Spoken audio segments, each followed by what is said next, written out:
देखिए, हमारी प्रतिक्रिया ये है कि किसी की भी आस्था पर आदमी को प्रहार नहीं करना चाहिए। चाहे वो छोटा हो, बड़ा हो, कम समूह का हो या बड़ा समूह का हो। और हिंदुस्तान आज नहीं, बहुत पूर्व से, प्राचीन काल से आस्था का देश रहा है। यहाँ पर विभिन्न मत मतांतर के लोग अपनी अपनी इबादत किया है, अपनी प्रार्थना किया है, अपनी पूजा किया है। तो जहां तक राम मंदिर और राम पूजा या राम जी का जो ये सिंहासन होने वाला है, बनने वाला है, और जिस पर रामलला विराजमान होंगे, तो ये बहुतों की आस्था का चीज है। लाखों लाख लोगों का आस्था का सवाल है।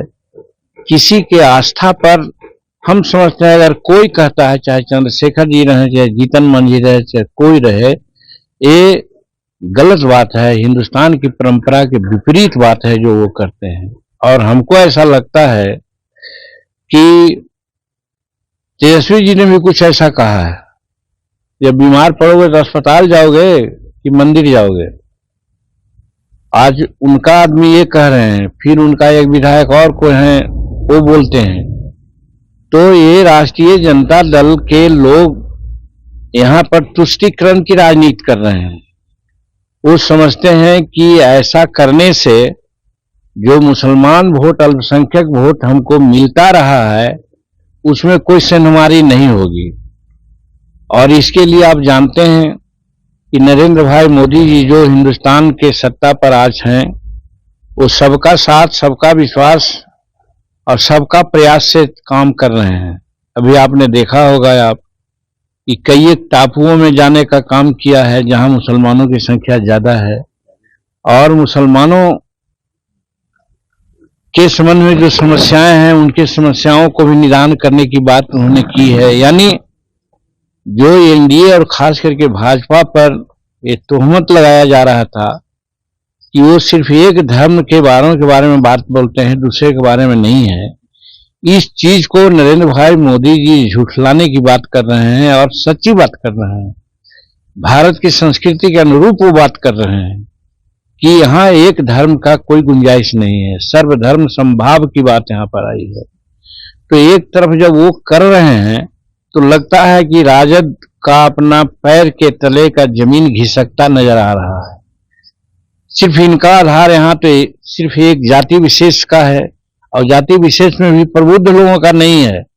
जो पढ़े लिखे लोग नहीं है उनका बैकिंग विशेष है, और माइनॉरिटी का उनका आंख मूंद करके प्रश्न आ रहा था कि भाई भाजपा में जाएंगे तो हमको खतरा है। और एनडीए के लोग दिखलाना चाह रहे हैं, और बात भी सही है कि एनडीए के शासन में कहां क्या ऐसा कोई काम हुआ, सांप्रदायिक दंगा हुआ, या मुसलमानों को कहीं कोई और उनके अधिकारों से वंचित किया जा रहा है।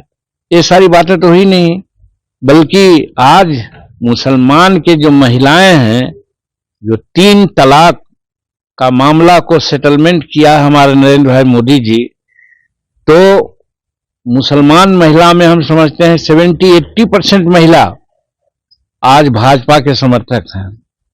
यही बात राजद के लोगों को समझ में आ रहा है कि अब मेरा तो आधार खत्म हो जाएगा तो फिर कहां रहेंगे।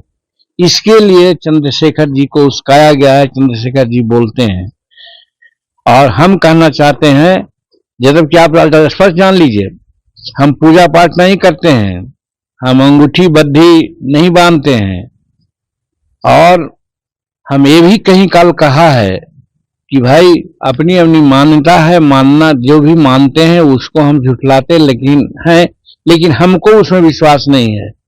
हमको कर्मण्येवाधिकारस्ते, और कर्म के आधार पर बात करते हैं हम, और कर्मणा जायते ही गीता ने कहा है कि जो कर्म करता है उसी के आधार पर उसको मिलता है, फल मिलता है। जैसे रामायण में भी कहा है कि कर्म प्रधान विश्व करी राखा, जो जस करहि सो तस फल चाखा। तो फिर मंदिर मस्जिद और ये सब चीज की बात को हम कैसे कहें कि सब लोग पूजा करें? लेकिन जो पूजा करता है उसको हम प्रणाम करते हैं, तुम्हारी आस्था है भाई, तुम करो। तो इसलिए राम मंदिर और रामलला का जो 22 तारीख को वहां प्रवेश होना है, वो स्थापित होंगे, उस पर अगर कोई उंगली उठाता है तो सीधा मेरा कहना है कि वो राजनीतिक तुष्टीकरण की बात करता है और कुछ नहीं। ये यात्री का विधायक हो रहा है। यही सब गलत बात कह करके जनता को भरमाने की बात करते हैं। आप देख लीजिए 22 तारीख तक एक पत्ता भी कहीं नहीं डोलना है। हिंदुस्तान के जितने भी लोग हैं धर्मपरायण हैं, आस्था में विश्वास करते हैं, बल्कि ये कह करके उन्होंने सतर्क किया है। इसलिए जितने राम भक्त लोग होंगे सब सतर्क होकर के और दूसरे की बात को सहन करके उसके प्रतिकार न करते हुए सब रामलला का दर्शन के लिए 22 तारीख को जाएंगे। कहीं एक पत्ता नहीं हिलेगा, हमको ऐसा विश्वास है। ये बद्रुद्दीन अजमल हैं, उनका काम है, उनका फीलिंग है, उन्होंने कहा है, उससे मेरा मतलब नहीं। लेकिन हम जान रहे हैं कि अयोध्या में बहुत से मुसलमान भाई और बहन वहां पर आएंगे और अयोध्या में खुद जितने बाजार दुकान सब है उस समय वहां मुसलमान भाई बहन ही लोग लगे हुए हैं लोगों की सेवा में। तो वैसी परिस्थिति में बद्रुद्दीन साहब का कहना वो अपनी बात है और उनकी बात समझ तो मुसलमान भाई मान जाएंगे, ऐसा मुझे नहीं लगता है। मुसलमान भाई विवेक से काम करेंगे और मैं समझता हूं कि अयोध्या में आने वाले जितने भी राम भक्त हैं वो मुसलमान भाई बहनों की प्रतिष्ठा करेंगे, वो लोग आएंगे, उनको इज्जत करेंगे, न कि किसी प्रकार का बवाल होगा। सर ये इंडिया इसमें तो आप लोग हमसे पूछते हैं तो हमको तो हैरत लगती है। हम तो जब पटना में बैठक हुई थी उसी दिन कहा था कि ये इंडिया गठबंधन के लोग हैं, बाद में जिनको घमंडिया गठबंधन की बात की गई, ये इनका एक मकसद है कि भारत के प्रधानमंत्री का उम्मीदवार कौन बने और इसके अलावा कुछ नहीं है। कहाँ भारत की राजनीति जा रही है, कहाँ विज्ञान में हम आगे बढ़ रहे हैं, क्या G20 की बैठक में हिंदुस्तान का नाम आगे बढ़ा है, क्या किसानों को लाभ देने की बात आई है, क्या लोगों को स्वास्थ्य की चिंता है, ये सब नहीं है। सिर्फ चिंता है कि अगला प्रधानमंत्री कौन होंगे और उसमें भी उम्मीदवारी का झगड़ा है। 5-5, 7-7, 8-8 उम्मीदवार वहां हैं। तो अनेक जोगी मठ उखाड़ की बात होती है, मठ उजाड़ की बात होती है। वैसे ही एनडीए में अनेक योगी हैं जो प्रधानमंत्री के उम्मीदवार हैं। इसलिए एनडीए गठबंधन का जो घमंडिया गठबंधन है वो ताश के पत्ते की तरह तार तार हो जाएगा, बिछड़ जाएगा, इसका मुझे पूर्ण विश्वास है और आज यही दिख रहा है। एनडीए में सीट शेयरिंग का क्या फार्मूला तय हो रहा है? तारीख तक सब लोग देख रहे हैं, सब पार्टी के लोग देख रहे हैं कि 14 तारीख तक कुछ नहीं बोलेंगे। तो एनडीए के लोग भी लगभग यही सोच रहे हैं कि उन लोग क्या करते हैं पहले देख लें, उसके बाद बात करेंगे। तो जो कुछ होगा एनडीए में भी 14 तारीख के बाद ही कुछ बात होगी। अभी कुछ नहीं, अभी सब अपना अपना प्रयास कर रहे हैं एनडीए की जीत के लिए, कैंडिडेट के लिए जीत के लिए नहीं, पार्टी की जीत के लिए नहीं।